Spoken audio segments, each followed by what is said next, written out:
Assalamualaikum warahmatullahi wabarakatuh. Perkenalkan, nama saya Carmila. Saya dari kampus Institut Agama Islam Negeri Imam Kalapa, Prodi Ekonomi Syariah.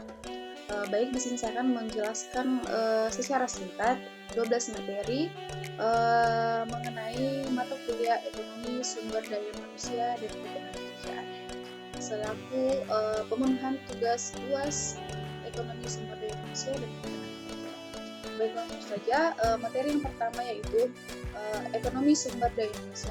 Mana ekonomi sumber daya manusia ini adalah ilmu yang mempelajari tentang perilaku manusia, baik perorangan maupun agregatif, dengan usahanya memperoleh pekerjaan dan pendapatan atas hasil jerih payah di pasar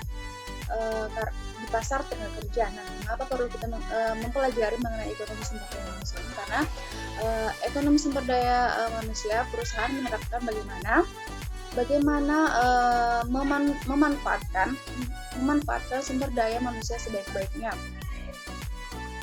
Baik, selanjutnya materi yang kedua, di mana materi kedua ini yaitu permintaan tenaga kerja. Nah, permintaan tenaga kerja ini merupakan hubungan antara upah dengan pekerja yang akan dipekerjakan oleh para pengusaha atau perusahaan. Nah, kemudian materi yang ketiga yaitu penawaran tenaga kerja. Nah, apa nih penawaran tenaga kerja?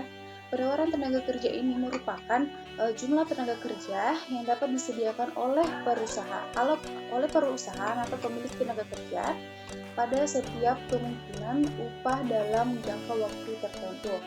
Nah, selanjutnya materi yang keempat yaitu pasar tenaga kerja. Nah, pasar tenaga kerja ini sendiri merupakan suatu titik temu antara permintaan tenaga kerja baik dari sektor swasta dan permintaan tenaga kerja, penawaran tenaga kerja yang tersedia. Selanjutnya materi yang kelima yaitu perbedaan tingkat upah, di mana perbedaan tingkat upah ini dapat terjadi karena perbedaan tingkat pendidikan, pelatihan dan pengalaman. Nah, di mana ini? Nah, maksud ini semakin kecil proporsi biaya pekerja terhadap biaya keseluruhan, semakin tinggi tingkat upah yang didapatkan. Nah, selanjutnya materi yang keenam yaitu human capital. Human capital. Apa itu human capital? Nah, baik, di sini akan menjelaskan secara singkat apa itu human capital.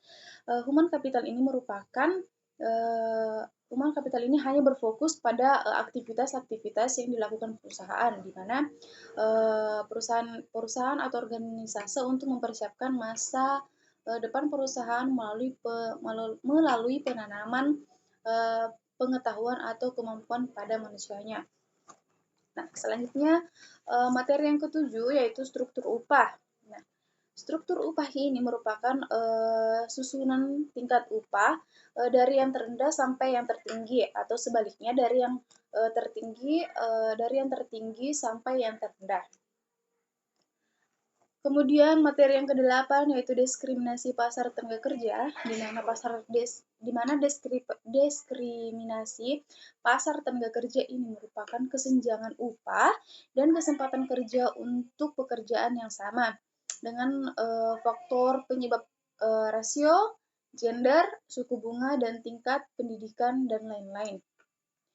Kemudian yang ke-9 itu mobilitas tenaga kerja dan migrasi, di mana mobilitas tenaga kerja dan migrasi ini merupakan pergerakan atau peralihan geografis dan pekerjaan tenaga kerja.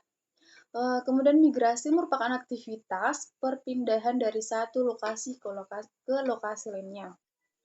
Baik, kemudian yang ke-10, materi yang ke-10 ini yang merupakan campur tangan pemerintah dalam pasar tenaga kerja. Nah, di mana peran pemerintah menjadi salah satu kunci penting di dalam banyak hal yang berhubungan dengan ketenagakerjaan.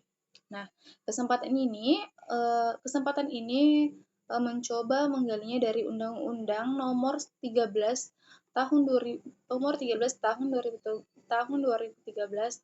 Ketenagakerjaan. Nah, baik, selanjutnya materi yang ke-11 yaitu serikat pekerja, di mana serikat pekerja ini merupakan organisasi yang dibentuk untuk pekerja baik di perusahaan maupun di luar perusahaan, yang bersifat bebas, terbuka, mandiri, demokratis, dan bertanggung jawab. Nah, selanjutnya materi yang terakhir yaitu materi yang ke-12 yaitu pengangguran, di mana perlu kita ketahui apa ini pengangguran. Nah, pengangguran ini sendiri merupakan istilah untuk orang yang tidak bekerja, orang yang tidak bekerja sama sekali atau sedang mencari kerja. Bekerja kurang dari 2 hari selama seminggu atau seseorang yang sedang berusaha mendapatkan pekerjaan.